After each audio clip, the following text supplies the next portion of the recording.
അംബേദ്കർ ചിന്തകളെ രാഷ്ട്രീയമായി നയിക്കുകയാണ് SDPIയുടെ ദൗത്യമെന്നും പുതിയ കാലഘട്ടത്തിൽ എല്ലാ പ്രസ്ഥാനങ്ങളും അവരുടെ രാഷ്ട്രീയ ദൗത്യമായി അത് തിരിച്ചറിയണമെന്നും മൂവാറ്റുപുഴ അഷ്റഫ് മൗലവി വ്യക്തമാക്കി. ഫാഷിസ്റ്റ് കാലത്തെ അംബേദ്കർ ചിന്തകൾ എന്ന പ്രമേയത്തിൽ SDPI എറണാകുളം ജില്ലാ കമ്മിറ്റി സംഘടിപ്പിച്ച സെമിനാർ ഉദ്ഘാടനം ചെയ്ത് സംസാരിക്കുകയായിരുന്നു അദ്ദേഹം.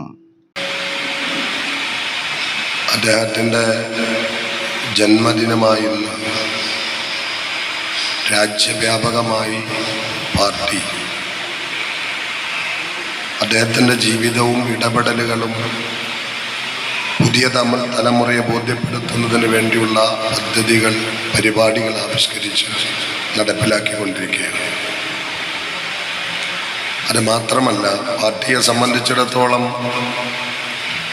പാർട്ടി മുന്നോട്ട് വയ്ക്കുന്ന സാമൂഹ്യ ജനാധിപത്യമെന്ന രാഷ്ട്രീയ ആശയത്തിൻ്റെ പൈതൃകം പോലും ഇന്ത്യൻ സാഹചര്യത്തിൽ ഡോക്ടർ BR അംബേദ്കറിനാണ് പാർട്ടി വകവെച്ച് നൽകുന്നത്.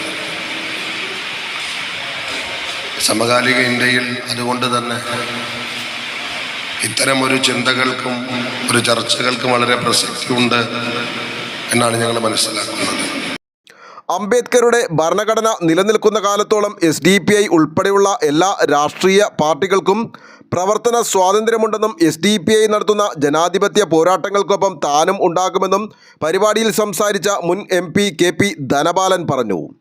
ജില്ലാ പ്രസിഡന്റ് അജ്മൽ K മുജീബ അധ്യക്ഷത വഹിച്ച പരിപാടിയിൽ ജില്ലാ general secretary Shameer Manali, Welfare Party സംസ്ഥാന കൗൺസിൽ അംഗം KH സദക്കത്ത്, സാമൂഹിക പ്രവർത്തകൻ അജിത ഘോഷ്, KPMS മുൻ സംസ്ഥാന സമിതി അംഗം ഷിബു ഏഴിക്കര, SDTU ജില്ലാ secretary Yakoob Sulthan, Women India Movement ജില്ലാ സെക്രട്ടറി ഫാത്തിമ അജ്മൽ, ജില്ലാ സെക്രട്ടറി NK നൌഷാദ്, സെക്രട്ടേറിയറ്റ് അംഗങ്ങളായ മുഹമ്മദ് ഷമീർ, അറഫ മുത്തലിബ്, ജില്ലാ കമ്മിറ്റി അംഗങ്ങളായ ഷാനവാസ് CS, സാദിഖ് എലൂക്കര, പറവൂർ മണ്ഡലം പ്രസിഡന്റ് സിയാദ് പറവൂർ എന്നിവർ സംസാരിച്ചു. ആലുവ ലൈവ് ന്യൂസിന് വേണ്ടി സിദ്ദീഖ് കാരക്കാടിനൊപ്പം സനൂപ് കളമശ്ശേരി.